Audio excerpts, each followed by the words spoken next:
Eastman. Well, thank you, Mr. Speaker, and it is indeed a pleasure to be joining all my colleagues virtually coming live from Toulon, Manitoba.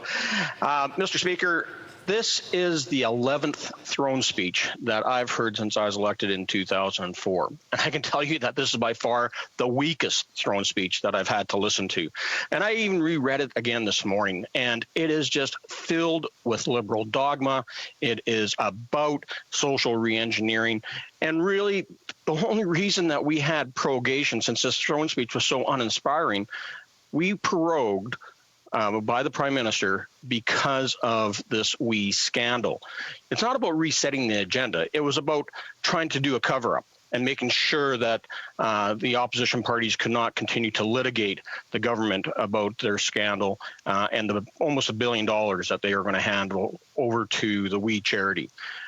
Now, you know, we're going to get around to dealing with that during this session of Parliament, but let's make sure we talk about, you know, all the problems that the Liberals continue to have. And especially, let's look at their fiscal mismanagement and how they're building upon that during this COVID-19 crisis. Now, you know, we have supported the government on making sure that we get timely payments out to Canadians where they're needed. But, you know, we got to make sure that we take exception with the Prime Minister's comment in the throne speech where he said, and I quote, "Canadians should not take on debt that their government can better shoulder." Well, Mr. Speaker, who does the Prime Minister think holds the debt of the Government of Canada? It is Canadians. And as we are now, you know, running right past $350 billion in deficit this fiscal year alone, that's the equivalent to $100,000 per man, woman, and child in the entire country.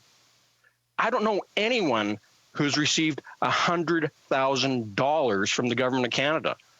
You know, definitely people have received $2,000 a month in CEBA. I know that, you know, businesses, or in CERB, I know that businesses have received up to $40,000 in CERB loans that are going to be repayable. But I know of nobody, and if you look at a family of four, nobody's received $400,000. And we're doing all this without an actual budget in place for this fiscal year.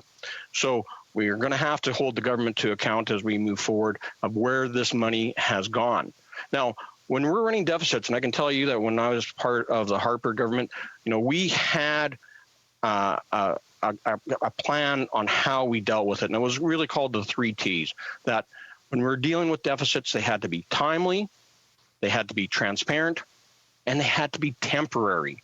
And so I am worried that some of the social reengineering that the government's looking at is making some of these benefits that are out there to help during these rough times become more than just temporary funding and turn into permanent programs that will hurt our overall economic recovery as a nation and further indebt Canadians as the Government of Canada continues to pile up these mountains of debt that are going to exceed $1 trillion for the first time in Canadian history.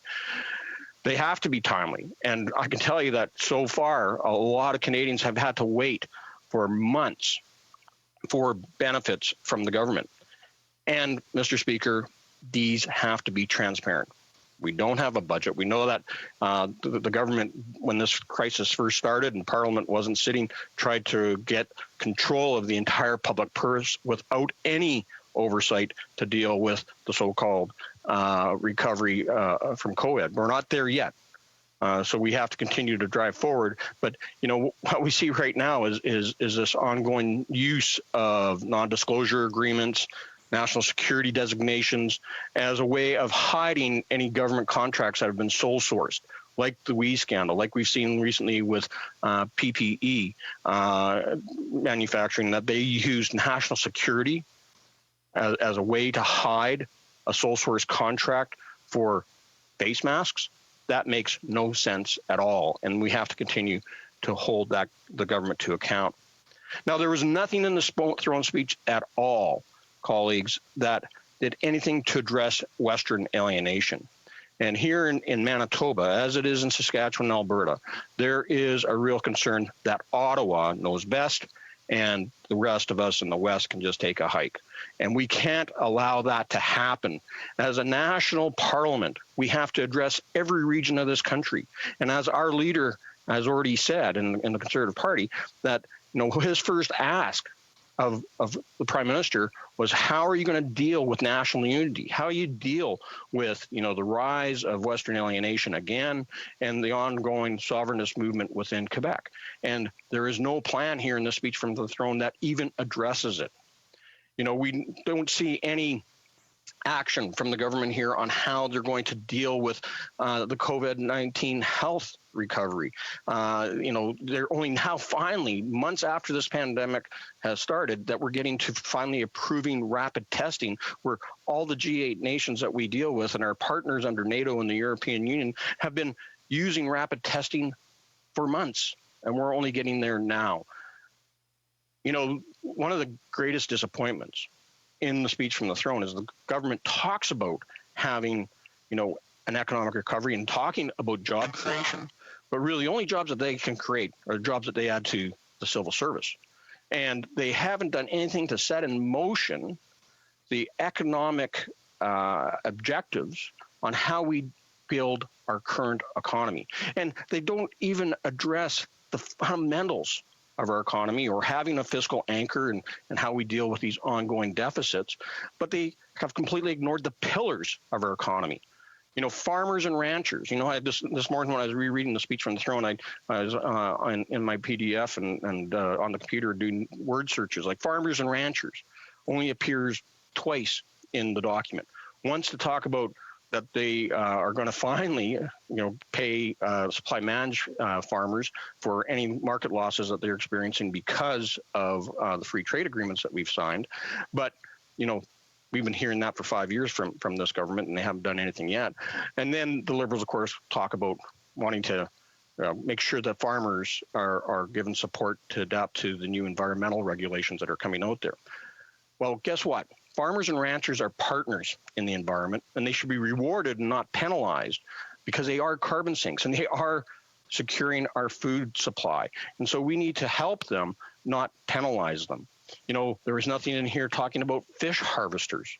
We waited for weeks here in Manitoba. Well, it was actually almost 5 months after the government announced, the Prime Minister announced off to the cottage in Rideau there that there was going to be support back in May for fish harvesters. Well, in my riding, Selkirk Interlake Eastman, we have almost 1,000 commercial fishers in this riding.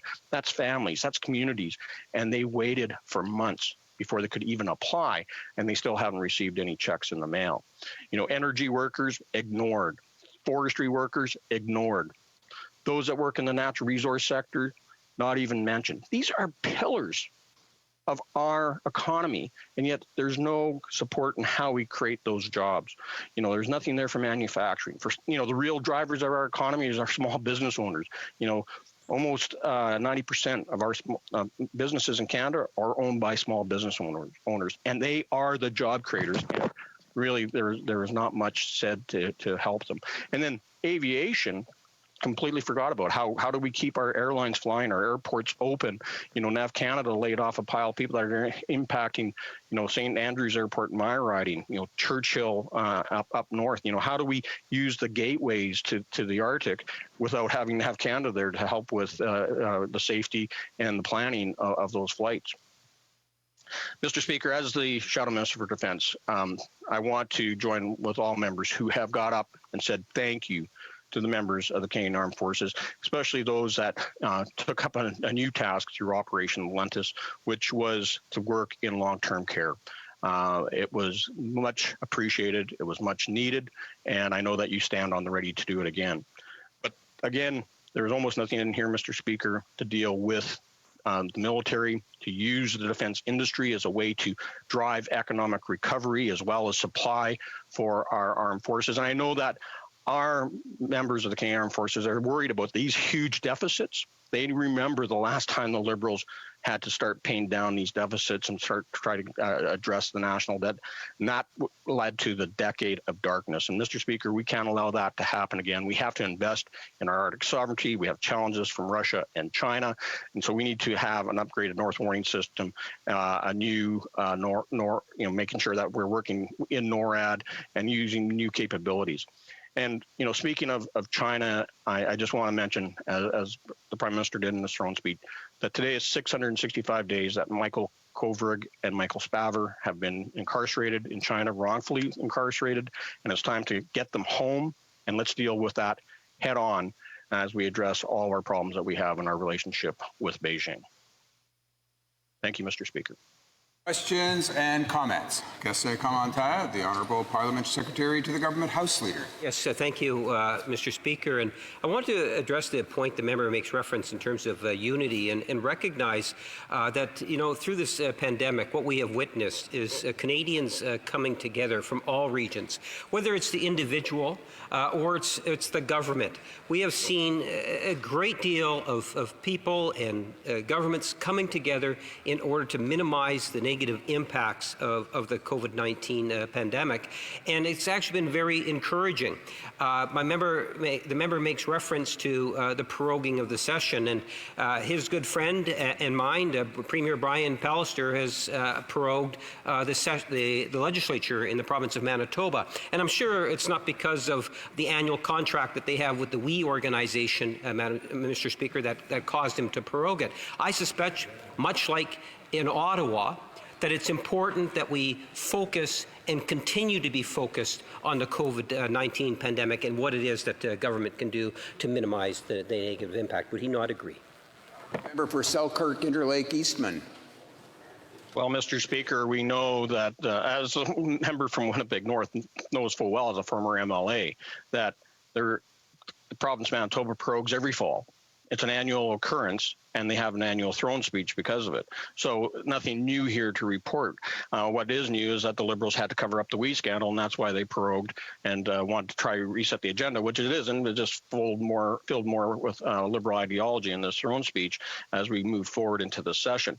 And, the member mentions national unity. And I can tell you, if he talks about the working alongside the provinces, if the Liberal government, Mr. Speaker, was working with the provinces, why didn't they address the Liberal or the province's demands for more equalization, more transfers in healthcare, so that they can deliver healthcare during this pandemic in a timely manner and have the equipment that's required, especially as hospitalizations continue to increase? Ignored by. Okay. Continuez avec les questions et observations. We will continue with questions and comments. The Honourable Member for Jonquière. Thank you, Mr. Speaker. I was listening to my colleague earlier speaking about Canadian unity and the challenges of the oil patch, perhaps in the West. And I'd just like to point out to him two numbers. For 2017 to 2020, the federal government supported the forestry industry to the tune of $827 million. 80% of that money was loans. Over the same period, the federal government supported the oil patch to the tune of $22 billion. So between $827 million and $22 billion, there's quite a gap. Doesn't my colleague think that there's some inequity in the support for the forestry industry versus the fossil fuels of oil and gas in Western Canada? Thank you. Eastman. Mr. Speaker, we all know that Alberta, Saskatchewan in particular, as well as BC in the gas sector, have generated billions upon billions of dollars in equalization payments because of the success of the oil and gas industry. And they have been left completely out of the loop under this current Liberal government. And that goes right back to their election 5 years ago with their No More Pipelines bill and ban tankers on the West Coast. These anti-development and anti-resource policies by the Liberals are hurting all of Canada, not just the workers and the industries in Alberta, Saskatchewan, and Manitoba for that matter. And so, Mr. Speaker, we need to work with the sector to ensure that workers are fully employed and that everybody is benefiting from this great resource that we have locked in the ground. And leaving it there and using foreign oil is not the answer. But that's exactly what this Prime Minister wants to do. And with that, we'll now go to statements by members. Déclaration de député. The Honourable Member for Saanich Gulf Islands. Merci, Monsieur le Président. Thank you, Mr.